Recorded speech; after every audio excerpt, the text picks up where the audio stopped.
Hey friends, today I'm going to show you one of the most underrated tools in Photoshop, a tool that most people overlook, but it's actually a hidden powerhouse for professional editing. It's called the Clone Stamp tool. So what does it do? Simple. It allows you to sample one part of an image and copy it to another area. But here's the catch. A lot of the time when we use this tool, we end up leaving visible brush marks behind, and that makes the edit look fake or messy. But a pro editor doesn't use it like that.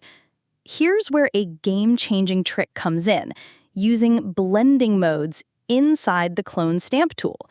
There are two super useful modes you need to know, Darken and Lighten. So what do? With Lighten, the tool only affects darker areas. It will only clone where the image is darker than your sample. With Darken, it's the opposite. It only affects lighter areas. That's it. Let me show you a quick example. Let's say I want to retouch a dark spot.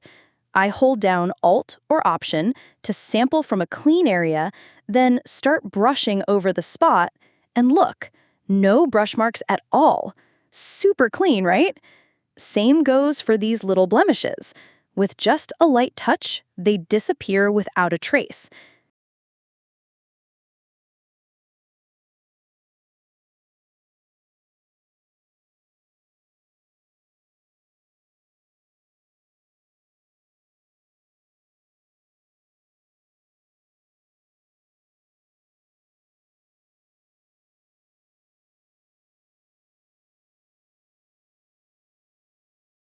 And yes, you can do the same thing in bright areas using Darken mode.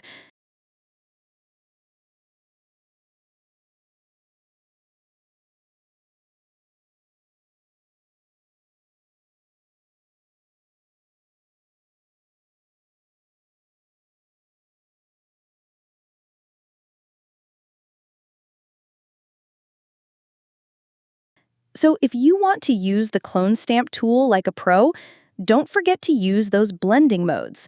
Lighten for dark areas and Darken for light areas.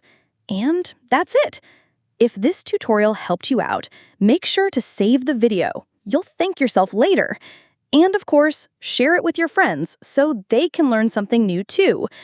Don't forget to like, drop a comment, and hit that subscribe button for more awesome Photoshop tips. See you in the next one.